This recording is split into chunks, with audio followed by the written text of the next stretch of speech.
నమస్తే, ఇది కథ కాదు జీవితం కార్యక్రమానికి స్వాగతం.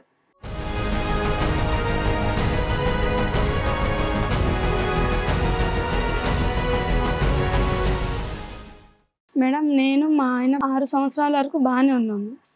6 సంవత్సరాల నుంచి తర్వాత మా ఆయన అమ్మాయిలతోనే ఫస్ట్ మొదలు పెట్టాడు. సంజాయించి మా ఆయనకు భయపెట్టించి ఆ పిల్లకు భయపెట్టించి దూరం చేపించాము.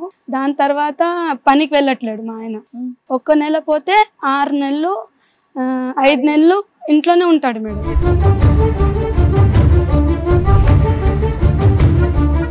అసలు అది ఎంత కాలం అంటున్నా, నెల 2 నెలల 3 నెలల ఒక 7-8 నెలలే. 7-8 నెలల్లో నీ గురించి నెగిటివ్ గా చెప్పేశాడు. మేమిద్దరం లవర్స్ అని చెప్పాడు.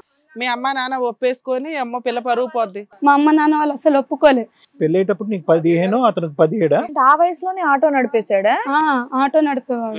ఎట్లా నడుపుతారా మైనర్?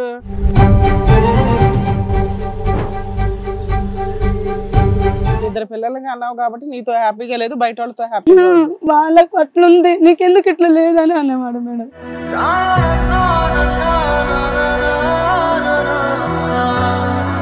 ఇప్పుడు రీసెంట్ గా మేడం ఇంటి ముందర ఆడామెతో ఉన్నాడు మేడం.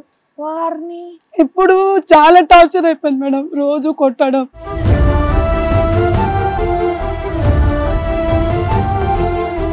ఆయన నాకు ఒకసారి చాలా గలీజ్ బూతులు తిట్టిండు మేడం. అందుకోసం నేను హ్యాంగింగ్ చేసుకున్నాను.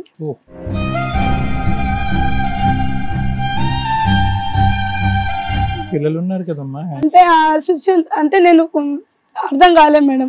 ఆ టైంలో నేను అలా చేసేసుకున్నా. మోసం చేశాడు కానీ నీ పిల్లలు నిన్ను మోసం చేయలే కదమ్మా. దేవుని దేవల్ల మళ్ళీ బతికి బయటకు వచ్చాను మేడం. ఇద్దరు పిల్లలు ఉన్నారు కదా, ఎలా చచ్చిపోదాం అనుకున్నావు నువ్వు?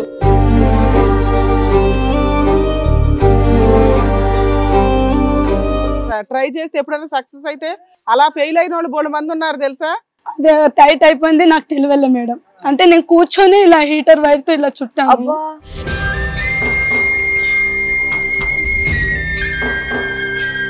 మా బాబు నాకు చాలా బాధ అనిపిస్తుంది అన్న. బాబే నాకు లేకుండా పోతున్నాను.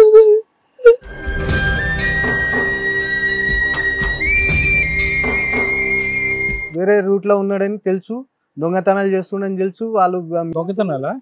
అన్ని ఉన్నాయి, పెద్ద గలీజ్.